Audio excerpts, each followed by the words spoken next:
Pentatonic scales are ubiquitous. You will find them in every musical culture, and as a guitar player, they're incredibly useful because, for one thing, they're really easy to play on the guitar.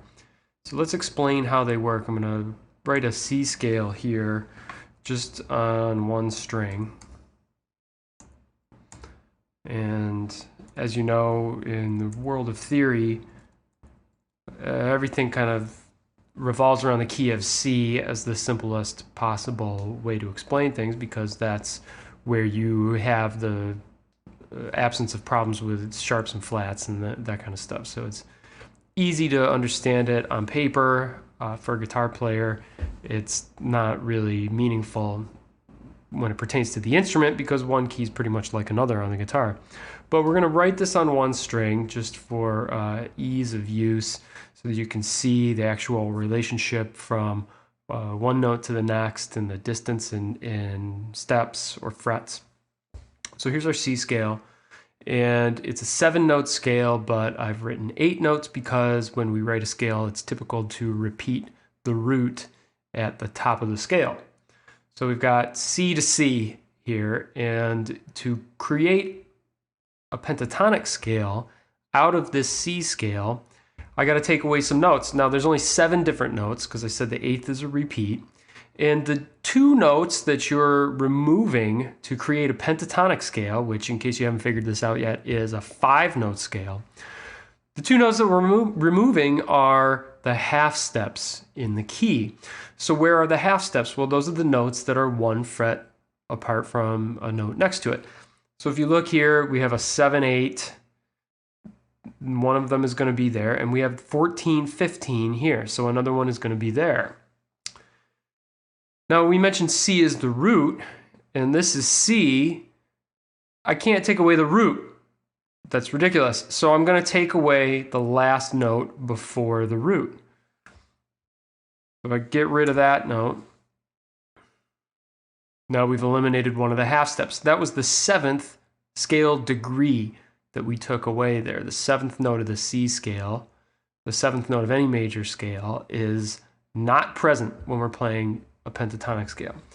And the other one here is either one of these, and the 3rd of a scale is much too important to remove. You cannot remove 3rds of a scale if you want to get the sound of the triad that is related to that scale, because the 3rd is crucial to getting this major or minor tonality in the scale. So we can't take away the 3rd, so we're going to take away the 4th.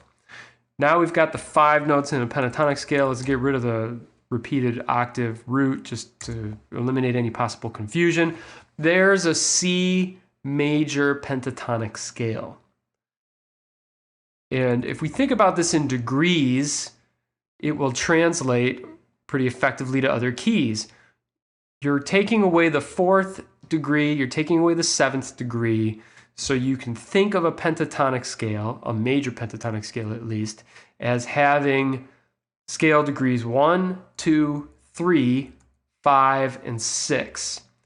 So because of this, now we have the root, the 3rd, the 5th, scale degrees 1, 3, 5. Those give us the triad that in this case is a C major sound. So we still have the notes that we need to get the chord sound.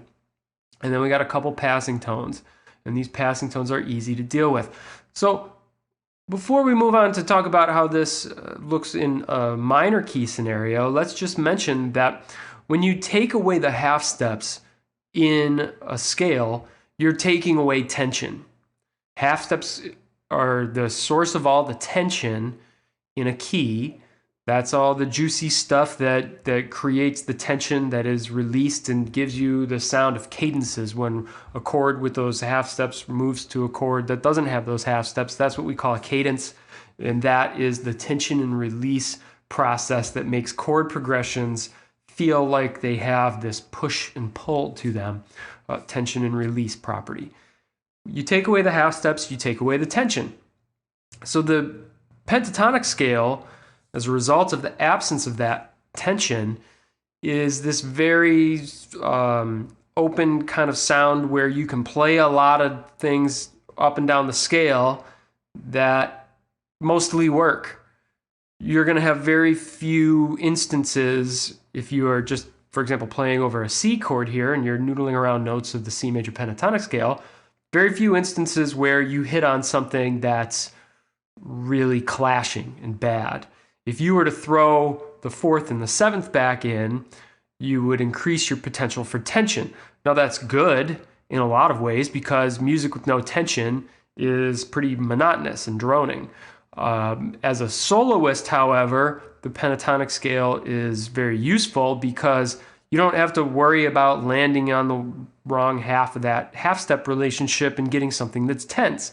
If you want that sound, that's why you want to know what the scale degrees are so you can put that back in later. But for our purposes, moving forward in the world of improvising melodies in a soloing scenario on guitar, you really want to understand pentatonic scales because they give you the freedom to just play a bunch of stuff that is probably not going to sound wrong. Now that can easily be abused, of course, and that's a story for another day. But let's go on to talk about minor scales.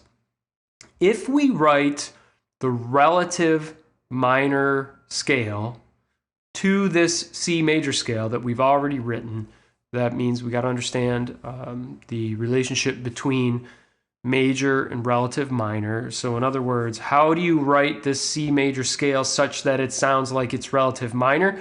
Well, instead of starting it from C, the root, you would start from its 6th, which is A. So if I rewrite this same pattern and we do it maybe from this open A,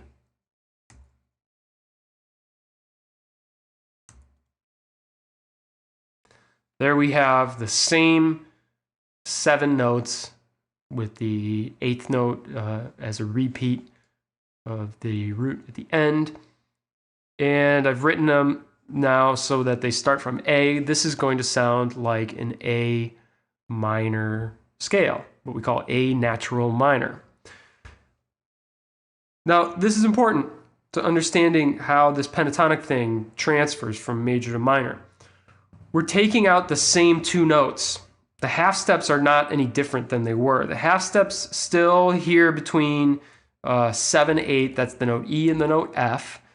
And now the other one is lower because before we were up an octave. Now we're looking at the same 2 notes here. B to C is still the same half step we had in the last example for C major. We've just moved it lower down by an octave.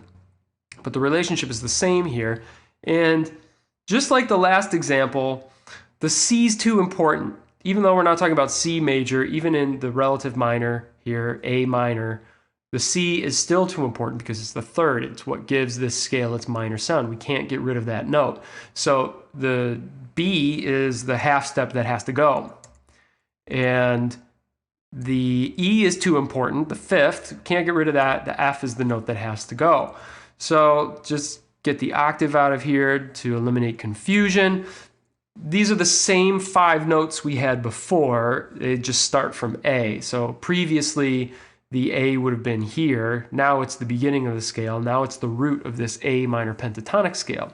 And we see here that we have the same 5 notes. We have A, C, D, E, and G. However, we're going to conceive of this scale as if A is now the root, in other words, scale degree 1, and that means this is scale degree 3, 4, 5, and 7.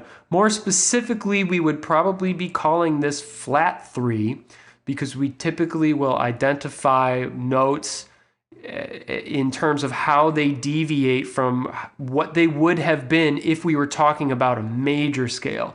So when we're talking about the 3rd of a minor scale, we usually say flat 3rd because this would have been a major 3rd if we were talking about a major scale. That's just one of the conventions that we use in the world of scale theory.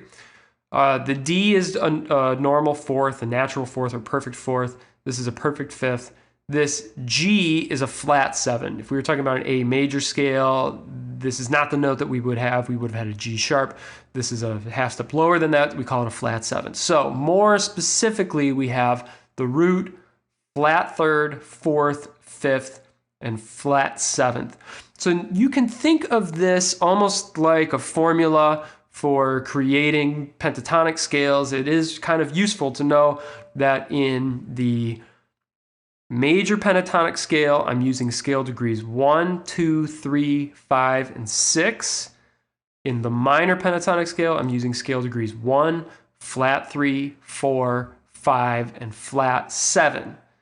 It's the same 5 notes here in the A minor pentatonic scale as it was in the relative major of C major pentatonic scale.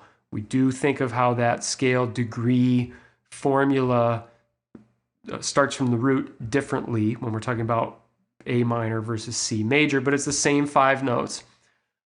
I don't think that you typically want to try to build minor scales according to those formulas I just gave you.